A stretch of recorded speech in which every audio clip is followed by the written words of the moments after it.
So GMG is a 7-year-old Australian public company. We're listed on the Toronto Stock Exchange. We've been there for a couple of years now. Let's see if I can actually make this work. Usual disclaimer, we make 3 products. We have an energy-saving coating, which is the first of its type, which transfers heat faster than without the coating, which we use for air conditioning and LNG and various other different types of projects and data centres. We go through that. We also have a graphene lubricant additive, which we're evolving. And we have the graphene aluminium-ion battery, which was developed here at University of Queensland. World-leading technology, no lithium, no copper, just graphene or carbon and aluminium. Graphene is a critical mineral, of course, so we have our project here. We're making our graphene expansion project. That'll be finished at the end of the year, which we then use to put into our 3 products.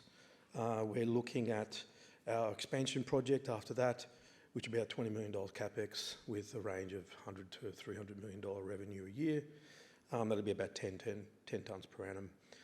That graphene plant makes graphene from natural gas, and our byproduct is hydrogen. Now, we've also switched on our coating plant, so that is definitely the largest coating plant, nano coating mixing plant in the world, 500,000 litres a year. And we've already signed up a number of distributors around the world, some of them the biggest they are, what they do. Our coating shifts heat to enable energy savings. What we're seeing in data centres, for instance, is about 20 to 20% reduction in energy costs for cooling. And we're working with other companies like large LNG plants to see if we can help them reduce their emissions just by using our coating. Our battery, which is obviously what we're here to talk about, on top of the advanced materials, is we've got a joint development agreement with Rio Tinto where we're co-developing our aluminium-ion battery. Now, the aluminium-ion battery is just graphene or just carbon and aluminium. There's no lithium, as I just said. We've just recently announced their 500 milliamp hour capacity, which is one of these here, which is definitely one of the largest aluminium-ion batteries in the world. Now, to get to a sample size to be able to send out to the next stage for our Rio Tinto contract, we need to get to 1,000 milliamp hours, which we hope to get to shortly. Then we'll be putting in a battery plant here in Richlands. Just to give you an idea, this battery is about 60 times faster charging than lithium, definitely lower cost, much easier to make. Here's one side of the here's one side of the battery, which is just a graphene coated foil. The other side of it is aluminium foil. So it's a very simple battery to make.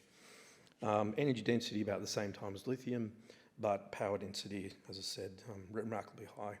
We're at a BTRL4.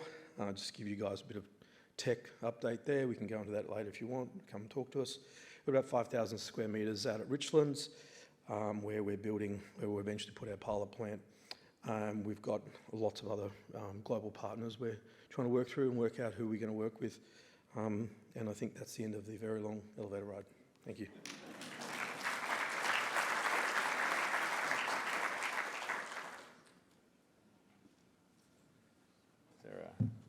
Did you take the remote? Waiting time. I'll skip the preamble. LIS Energy. So just quickly who we are. We spun out of Deakin University in 2019. Lithium sulfur battery technology, and that was combined with some boron nitride nanotubes, which has changed the life longevity of those batteries. We listed on the ASX in 2021, raising $54 million, and we're currently building our phase 3 automated production facility. We currently have about $33.5 million in cash, so we're well funded to complete that part of the process. Our phase 3 facility will produce up to 2 megawatt hours of lithium sulfur and lithium metal battery cells, so that's particularly important to get us up to the stage of being able to provide cells to our partners for testing. The facility we have will give us capability to complete all of the testing prior to giving to the partners and also to meet the UN 38.3 requirements. We've completed what we believe is Australia's largest dry room for lithium battery manufacturing at over 220 square metres. On the R&D front, so in the last 12 months, we've actually moved away from the full liquid electrolytes into a semi-solid state cell, and that's given us a significant bump in volumetric energy density. It's also allowed us to move to a safer electrolyte technology. So what does that mean? Well, that means that we're giving you a next generation battery that's smaller and lighter for the same energy output. So very important in what we see as our key markets. Our key market opportunities at the moment, we've decided to focus on drones, e-aviation and defence. So EV is heavily crowded, race to the bottom on cost. What does that market give us? Well, e-aviation is pretty much zero right now. By 2035, they're expected to be selling 15,000 e-aeroplanes a year, and the batteries in those planes alone is worth more than $20 billion per annum. The drone market, again, more than $12 billion per annum in batteries for that by 2027. Our cells will command prices up to 10 times that of what we can sell those same cells into the EV market for. In terms of our headcount, so we're led by Dr. Lee Fannier, our CEO. He's unfortunately unable to make it today due to personal family matters. So he's got a PhD in artificial intelligence. Our CTO, Dr. Steve Rowlands, has deep experience in lithium sulfur with over 8 years as a Deputy CFO of Oxis Energy, who are one of the pioneers in lithium sulfur battery technology before joining us. Finally, you'll see here we've just started to pull together an advisory panel which includes industry veterans such as Bob Gallion, who was the former CTO and helped grow cattle to what it is today. You saw the scale of that company in China. Isabel Sheldon, who's a veteran in the UK, and Glenn Malloy, a veteran of manufacturing and M&A in Australia and the USA. 2024, so it's all about the installation and commissioning of the phase 3 facility. So that'll be an automated production line, getting cell testing completed for our partners and expanding our global reach, so making sure the world knows who we are.